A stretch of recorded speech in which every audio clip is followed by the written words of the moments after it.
Bă, dar frumos e azi. Eu ce-am făcut trândafirii, băi, și proști.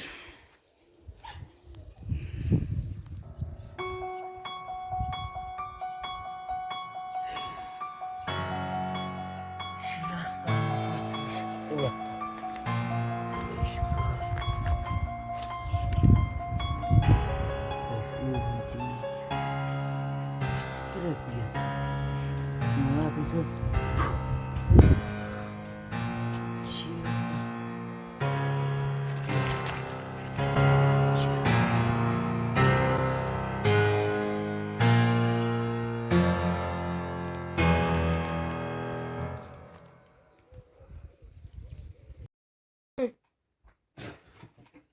Mă, ce visă m-am făcut?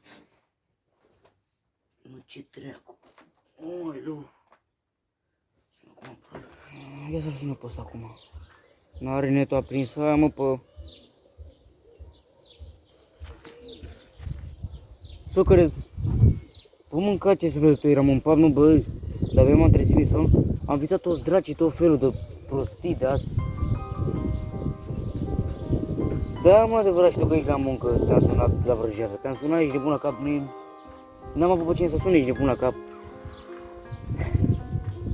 Dar m-am visat, nu mi s-a întâmplat. Dacă mi s-a întâmplat, că te-am jos, făceam infart, muream și prost la cap. Tu unde ești, la muncă? Băi, bă, țiganii.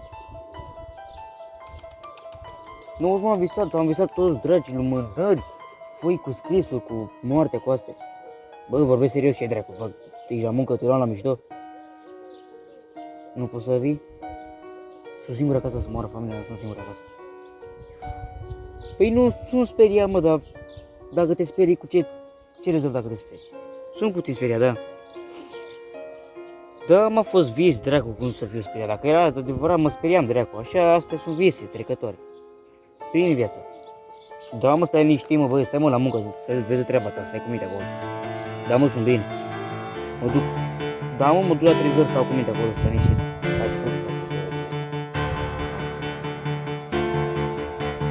Și uite așa, Robert a rămas fără ajutor. Da, până la urmă, de ce n-am mai sunat pe ăsta, că până la urmă e un vis? Ce mi se poate, Doamne? Ia, lasă-mă. Bă, dar ce m-am plictisit, mă. Cuțu, a plecat. Cuțu. Unde, dacă mingea vine înapoi?